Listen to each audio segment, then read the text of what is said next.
Pirates of the Caribbean and the Jack Sparrow Show. This is the intro, bitch.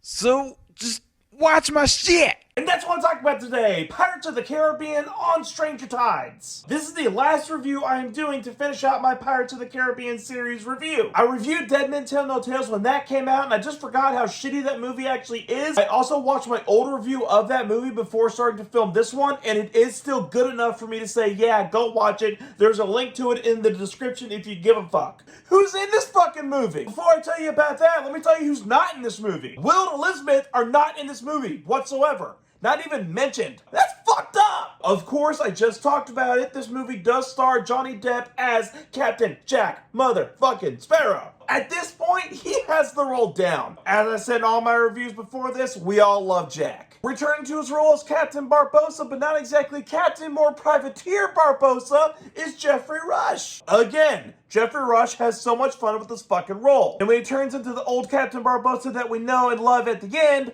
I get a big grin on my face. Newcomers to the series, we have Ian McShane as Blackbeard. This dude is scary. This dude is awesome. I fucking love him. And of course, we have Big Titty Latina, I mean Penelope Cruz, as his daughter, Angelica. Her and Jack had a thing back in the day. That's why Jack is working with her. Well, the real reason he's working with her is that the pearl's in a jar that Blackbeard has after he sank the pearl. Yeah, the pearl gets sunk off screen. That's a good transition into the story. What's Pirates of the Caribbean on Stranger Tides about?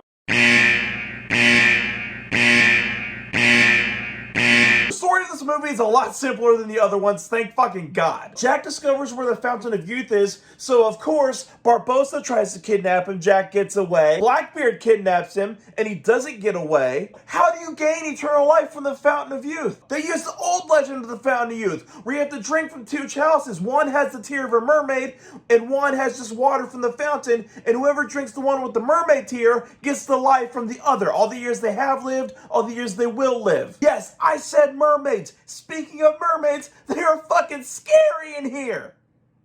And kind of fucking hot. There's a whole scene where they want to get a mermaid so they can produce a tear from said mermaid. That whole scene where they're sitting in the boat and the mermaids attack, creepy as fuck, I love it. But they do finally kidnap a mermaid, and the priest on board has the hots for the mermaid. So they kill the priest and try to get a tear from her. That bitch ain't crying. And then when he comes back and tries to get her out of the ropes, she cries tears of gratitude, and that's how they get the tear. And toward the end, the priest does come back for her, and she takes him into the depths of the water below because they love each other, and she turns him into a merman. Merman.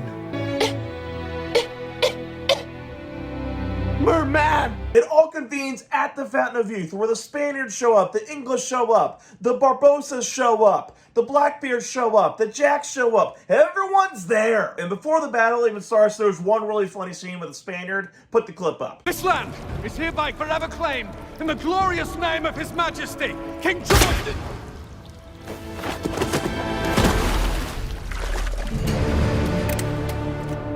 Someone make a note of that man's bravery.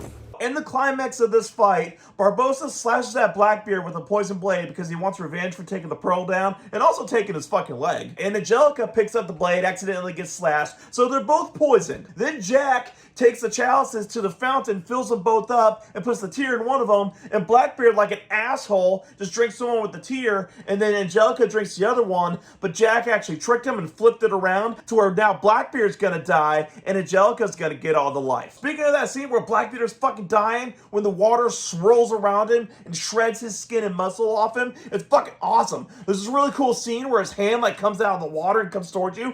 It's really fucking sick. In the end, with Blackbeard dead, Barbossa takes his ship and takes it over. Jack has the pearl in a bottle, but no pearl out of the bottle, and Jack and Gibbs go off onto more adventures. Do I like this movie? Yeah, kinda. Is this movie too long? Absolutely not. It is 2 hours and 20 minutes. It's about the runtime of the first one. To me, 2 hours and 20 minutes is a little long, but not too long. And I will say that Pirates of the Caribbean on Stranger Tides is good if you're drunk.